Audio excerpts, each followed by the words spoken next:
Donc du coup, je vais vous parler de génétique des objets.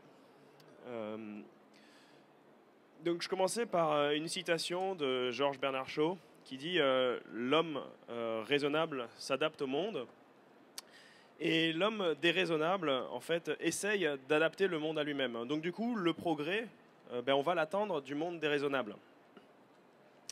Et sachant ça, on peut se demander, nous qui voulons oser le futur, qu'est-ce qu'on peut avoir comme levier en main si on veut penser les objets, les produits de demain? Alors, si je vous dis de penser, par exemple, à une voiture, voilà, je vous demande de penser à cet objet. A priori, là, vous tous dans la salle, vous devriez penser à quelque chose qui fait 2 mètres de large, 1,50 m de haut, 5 mètres de long, qui a 4 roues, un volant, qu'on conduit à gauche, qui roule sur une route, à droite, etc. En fait, a priori, vous devriez penser à ce truc-là. Une Mégane, en fait, on a tous en tête cet objet-là quand on pense à la voiture. À peu de choses près, grosso modo, vous savez que cet objet, il se vend entre 10 et 100 000 euros si on imaginait que c'était une Porsche que vous allez acheter dans une concession. Mais maintenant, si je vous demande, essayez de penser ou concevoir une voiture qui ne soit pas cette voiture. Essayez de penser une voiture, en fait, qui ne soit pas une voiture. Une voiture telle qu'on l'a tous en tête. Eh bien, si je vous demande de penser à cette chose-là, a priori, vous devriez être plutôt démunis. A priori, en fait, dans le monde, tout va s'opposer à penser la voiture du futur, à penser une voiture qui ne soit pas la voiture que je vous ai montrée tout à l'heure. En fait, tout ce qui nous entoure, l'industrie, les constructeurs automobiles, ont construit des règles de conception, des processus qui vont permettre de sortir les cadences, vous les connaissez, des millions de voitures par jour, de penser des dizaines de nouveaux modèles tous les 2 ans. Et du coup, les écoles d'ingénieurs nous enseignent ce que sont des voitures, quels sont les critères performance de ces objets. Les fournisseurs savent ce qu'il faut concevoir quand on leur demande de penser un volant. Ils savent qu'on va leur donner 3 paramètres, la couleur du truc, et puis il n'y a pas besoin de leur montrer une photo pour leur dire ce que c'est un volant. En fait, tout le monde s'accorde à dire qu'une voiture, c'est l'objet que j'ai montré tout à l'heure.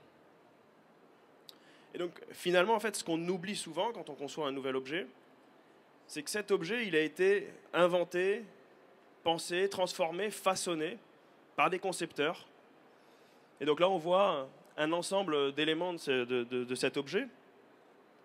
Et en fait, il est le résultat d'un long processus de conception. Il n'a pas toujours été comme ça. Il est comme ça aujourd'hui. Et en fait, il a hérité d'un certain nombre de caractéristiques, d'attributs. On voit un ensemble de pièces qui composent une voiture là aujourd'hui. C'est monstrueux. Mais toutes ces pièces sont en fait ce qu'on va appeler des points de fixation. Alors qui, d'un côté, vont permettre d'avoir stabilisé l'objet tel qu'il est aujourd'hui. Mais en fait, ce sont autant de points contre lesquels on va lutter si jamais on doit penser l'objet du futur. Alors, ces points de fixation, ils peuvent être socio-cognitifs, organisationnels, ils peuvent être dans l'entreprise ou dans l'écosystème de l'entreprise. Aujourd'hui, en fait, personne ne remet en question qu'une voiture, ça roule sur une route. Personne ne va imaginer penser une voiture qui soit une voiture sans route. Et donc encore un nouveau point de fixation qui fait partie, là pour le coup, de l'écosystème de cet environnement et qui a aussi une caractéristique finalement de cet objet voiture. Et donc maintenant, avec tout ce que je viens de vous dire, si j'essaye de vous pousser à réfléchir à la voiture du futur, ça risque d'être difficile. Ce qu'on a pensé chez Steam, en fait, c'est qu'il fallait une nouvelle approche, une approche qui permette de faire réapparaître des caractéristiques en fait, de ces objets qui soient exprimés ou non exprimés, tels que la route, et qui sont en fait les gènes qui composent l'objet. Et donc cette approche qu'on a inventée, c'est la génétique des objets, et qui permet d'étudier l'hérédité des caractéristiques de l'objet et de penser ses évolutions futures. Donc en fait, on s'inscrit, on est un peu les héritiers de Herbert Simon, qui lui, dans les années 70, disait que pour penser, pour concevoir les objets du futur, il fallait une science qui soit une science de l'artificiel, par analogie aux sciences du vivant. Et donc, du coup, aujourd'hui, en fait, jusqu'à maintenant, personne n'avait imaginé que les ingénieurs pouvaient être déraisonnables. En fait, qu'on pouvait enseigner aux ingénieurs la déraison, le fait de penser des choses complètement nouvelles. Finalement, la déraison était plutôt l'apanage des artistes. Et ce qu'on pense, c'est qu'aujourd'hui, avec la génétique des objets, on va être capable, chez Steam, d'enseigner à tous les ingénieurs et à tout le monde de penser les évolutions et les mutations futures des objets. De penser en fait des objets qui sont mutants, qui ne sont pas les objets tels qu'on les a aujourd'hui en tête. Et donc voilà, donc je voulais terminer par une citation. En fait, quand on avait demandé dans les années 70 au romancier de science-fiction Arthur Clarke, quand est-ce que l'ascenseur pour aller dans l'espace apparaîtrait, il avait dit il va apparaître 10 ans après que tout le monde ait arrêté de rire. Voilà. Merci.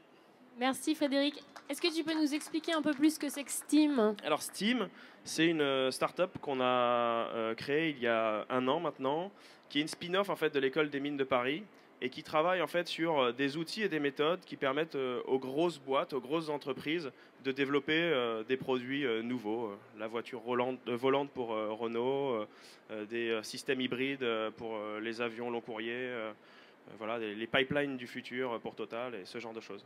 Voilà. Merci Frédéric. On va accueillir Barbara.